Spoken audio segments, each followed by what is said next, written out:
Precious stones have been everywhere regarded as especially appropriate offerings at the shrine of a divinity, for the worshipper naturally thought that what was most valuable and beautiful in his eyes must also be most pleasing to the divinity he worshipped. However, we rarely find the usage which was remarked by Francisco López de Gomara among the Indians of New Granada about the time of the Spanish conquest. These natives burned gold and emeralds before the images of the sun and moon, which were regarded as the highest divinities. Certainly, to use precious stones for a burnt offering was an original and curious idea, although we have abundant proof that pearls were offered in this way by the mound builders of the Mississippi Valley. In this case, great quantities of pearls were burned at the obsequies of the chiefs of the tribes, or at those of anyone belonging to the family of a chief. In ancient Mexico, the lapidaries adored the four following divinities as their tutelary gods: Chiconaui Itzcuintli, 9 dogs; Nahuelpili, noble necromancer; Macuilcalli, 5 horses; and Sintectil, the god of harvest. A festival was celebrated in honor of the 3 last-named divinities when the zodiacal sign, called Chiconaui Itzcuintli, was in the ascendant. A feminine divinity represented this sign, and to her was attributed the invention of the garments and the ornaments worn by women. The 4 gods of the lapidaries were looked upon as the discoverers and teachers of the art of cutting precious stones, and of piercing and polishing them, as well as of the making of labrets and ear flaps of obsidian, rock crystal, or amber. They also were the inventors of necklaces and bracelets. The stones worn by Chinese mandarins as a designation of their rank were undoubtedly determined originally by religious or ceremonial considerations. They are as follows. It will be noticed that red stones are given the preference. Red or pink tourmaline, ruby, and rubellite, first rank. Coral or an inferior red stone, garnet, second rank. Blue stone, beryl or lapis lazuli, 3rd rank. Rock crystal, 4th rank. Other white stones, 5th rank. The knowledge of classical mythology was so slight among the ecclesiastics of the Middle Ages that some very queer attributions of the subjects engraved on Greek and Roman gems were made during this period. A reliquary containing a tooth of the Apostle Peter, preserved in the Cathedral of Troyes, was set with antique gems which had been plundered by French and Venetian crusaders from the treasure house of the Greek emperor in Constantinople, when that city was sacked in 1204 during the 4th Crusade. Among these gems was one representing Leda and the Swan, certainly a curious subject for the adornment of a Christian reliquary. Another Greek or Roman gem, long preserved in a church, was furnished by its Christian owners with an inscription indicating that the figure engraved upon it was that of Saint Michael, while in reality it was a representation of the god Mercury. Still another gem was provided with an inscription signifying that the subject was the temptation of Mother Eve in the Garden of Eden, but the Greek gem engraver's intent had been to carve the figures of Zeus and Athena standing before an olive tree, a design which appears on some Athenian coins. At the feet of the divinities appears a serpent. In a similar way, the grain measure crowning the head of Jupiter Serapis led to the attribution of a gem so engraved to the patriarch Joseph. An engraved amethyst bearing the figure of a little Cupid is said to have been worn in a ring by Saint Valentine. While this may be somewhat doubtful, it is by no means impossible, for many pagan gems were worn by pious Christians who reconciled their consciences to the use of these beautiful but scarcely religious ornaments by giving to the pagan symbols a Christian meaning. Certainly, in view of the time-honored customs connected with St. Valentine's Day, there seems something peculiarly appropriate in the design of the ring supposed to have been worn by St. Valentine. That precious stones had sense and feeling was quite generally believed in medieval times, and a legend told of Saint Martial illustrates this idea. The gloves worn by this saint were studded with precious stones, and when on a certain occasion a sacrilegious act was committed in his presence, the gems, horrified at the sight, sprang out of their settings and fell to the ground before the eyes of the onlookers. The St. Sylvester or St. James stone is a banded agate in two colors, the one dark and the other light, with a cat's eye effect so that both colors are equally visible. The light side represents the old year with its known occurrences, and the opaque side represents the new year, which is dark like futurity. This is a typical stone for a New Year's present, or for one born on St. Sylvester's Day, the last day of the year.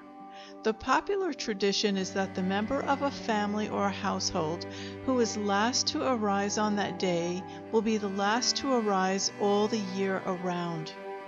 The famous Sacro Catino, preserved in Genoa, was long believed to be made of a single immense emerald, but careful investigation proved that it was of no more valuable material than green glass.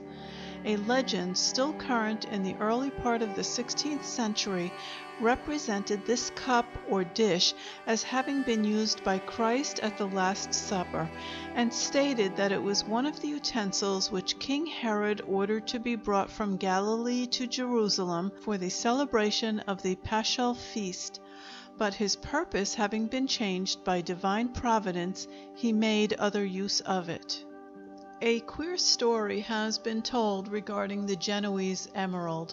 At one time, when the government was hard-pressed for money, the Sacro Catino was offered to a rich Jew of Metz as pledge for a loan of 100,000 crowns.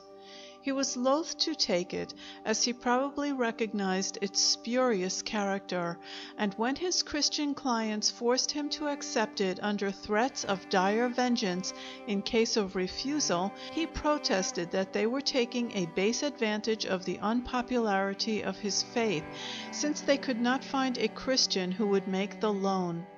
However, when some years later the Genoese were ready to redeem this precious relic, they were much puzzled to learn that a half-dozen different persons claimed to have it in their possession, the fact being that the Jew had fabricated a number of copies which he had succeeded in pawning for large sums, assuring the lender in each case that the redemption of the pledge was certain. Among the celebrated emeralds noted by George Agricola, 1490 to 1555, was a large one preserved in a monastery near Lyon, France. This is also mentioned by Gesner, who states that it was shaped as a dish or shallow cup and was held to be the Holy Grail, like its rival at Genoa. Another of Agricola's emeralds was somewhat smaller, but nevertheless measured 9 inches in diameter and was in the chapel of St. Wenceslas at Prague. This may have been a chrysoprase, as at the present day many fine specimens of this stone can be seen in St. Wenceslas, where the walls are inlaid with the golden green gemstone. Still another, larger than the last named, was set in the gold monstrance in Magdeburg, and was believed to have been the handle of Emperor Otto I's knife, since it was perforated. Possibly, however, the emerald, if genuine, was an Oriental stone, for it was customary to pierce rubies, sapphires, emeralds, etc., in the East so as to string them for necklaces or attach them as pendants to a jewel. In the convent church of Saint Stephan in Persian Armenia, erected about the middle of the 17th century, it is related by the French traveler Tavernier that there was preserved a cross said to be made out of the basin in which Christ washed the feet of the apostles. Set in this cross was a white stone, and the priests asserted that when the cross was laid upon the body of one seriously ill, this stone would turn black if he were about to die, but would regain its white hue after his death. No jeweled sacred image has been the object of greater reverence than has been accorded to the rude little wooden carving popularly known as the Sacro Bambino, or Sacred Baby, in the old church of Ara Coeli in Rome. This figure was carved in 1847 by a monk out of a piece of olive wood from one of the ancient trees growing on the Mount of Olives near Jerusalem. The carving was executed in the Holy Land and was sent thence to Italy, and although the ship bearing it was shipwrecked, this precious freight was miraculously preserved and is supposed to have been conveyed to its destination in some mysterious way. The reverence of the thousands of pilgrims who, in the course of time, have gazed with veneration upon this quaint and curious work of art, has found expression in the bestowal of a wealth of gems and jewels, including necklaces, brooches, rings, etc., with which the silken dress of the image is studded.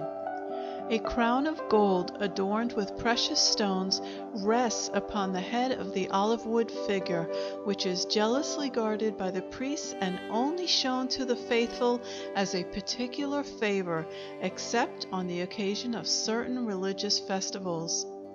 One of the most renowned emeralds in the world surmounted the elaborately jeweled imperial crown that was placed upon the head of the venerated image of the Virgen del Sagrario in the Cathedral of Toledo. This emerald, of a rich green color, was cut as a perfect sphere and measured about 40 millimeters, or 1½ inches in diameter. The crown itself was the work of the Toledan goldsmith Don Diego Alejo de Montoya, who began his task in 1574 and devoted 12 years to its completion. It is described as being of almost pure gold and executed in the Renaissance style.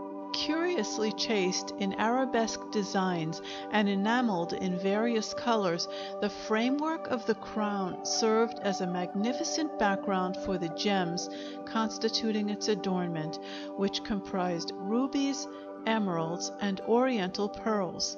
A row of angels and cherubs sustained the arches which bore at their summit the allegorical figures of faith, hope, and charity. Upon that representing faith rested the splendid emerald. This precious ornament was still preserved in the cathedral in 1865, but was so carelessly guarded that it was stolen in 1869. If we are to believe the following anecdote, the emerald disappeared at an earlier date. It is said that in 1809, during the French occupation of Spain, Marshal Junot visited this cathedral, and the emerald was pointed out to him as one of the chief glories of the shrine. As soon as the marshal's covetous glance rested upon the gem, he plucked it from its setting, remarking coolly to the astonished and horrified bystanders, "This belongs to me." Then, smiling and bowing, he left the cathedral with the emerald safely ensconced in his waistcoat pocket. Later, it was replaced by an imitation in glass. The famous collection of jewels gathered together in the treasury of the Santa Casa at Loreto, Italy, was plundered during the French occupation in 1797, and all trace of most of the magnificent ornaments has been lost. These represented the gifts of many crowned heads and titled personages. Among the former was the unfortunate Henrietta Maria, wife of Charles I, who donated a golden heart-shaped jewel with the words Jesus Maria encrusted in diamonds. This jewel is described as being as big as both a man's hands, opened onto 2 leaves, on one of which was the figure of the Blessed Virgin, and on the other a portrait of the Queen herself. Of the many rich vestments for decorating the statue of the Virgin in the sanctuary, the most splendid was the gift of the Infanta Isabel of Flanders, and was valued at 40,000 crowns. In a 17th century account by an English traveler, it is thus described: "It's set thick with 6 rows of diamonds down before, to the number of 3,000, and it's all wrought over with a kind of embroidery of little pearl, set thick everywhere within the flowers with great round pearl, to the number 20,000 pearls in all." The same writer tells us the niche in which the statue was placed was bordered with a row of precious stones of great number, size, and value, the colors being so varied that this bordering formed a rich iris of several colors. There is also said to have been a great pearl set in gold and engraved with the image of the Virgin and Child. It seems probable that this was a jewel made of a Baroque pearl or pearls, completed by enamel work so as to represent the sacred figures. The pectoral cross worn in solemn processions by the prior of the monastery of San Lorenzo del Escorial was adorned with 8 perfect emeralds, 5 diamonds, and 5 pearls. From it hung a splendid pear-shaped pearl, the gift of Philip II in 1595, and one of the finest of those acquired by this monarch. In 1740 the cross was valued at 50,000 crowns, Philip's great pearl not being included in this valuation. The monastery of Stronshall, later Whitby Abbey, was founded about 656 A.D. by Oswy, king of Northumbria, in fulfillment of a vow made before his victory over the pagan king Penda at the Battle of Winwoodfeld, fought in November 654. Saint Hilda was made abbess of this monastery, and Oswy's daughter Elflelda took the veil, and eventually in 680 succeeded Hilda as abbess. She died in 713. Tradition relates that at this early date crosses and rosaries were made for the inmates of the monastery from the jet found in the neighborhood. The Whitby jet, so popular and fashionable in the 18th century, was largely derived from the same source, and since then has had several revivals, until replaced by black-stained chalcedony, the so-called onyx, and later still by steel carved with glass, and glass itself. In the 16th century, jet was popularly called black amber, and Cardano states that in his time beads of this material were made up into rosaries. He also says that curious figures made of jet were brought from Spain to Italy. Many are unaware of the fact that a number of ornamental objects made of nephrite and jadeite, unquestionably of European origin, are to be seen in the quiet little town of Perugia. These objects, collected principally in central and southern Italy, constitute the Bellucci collection in that city. This collection also contains other specimens of worked jadeite, which must have been brought to Europe at the time of the Spanish conquest of Mexico and Peru. A very interesting example shows us the utilization of a pagan celt to form a Christian emblem. By the removal of a rectangular piece from each of the 4 corners of the jadeite celt, a perfect cross has been made, the back and front of which still offer the original polish given to the material centuries ago by the native American worker.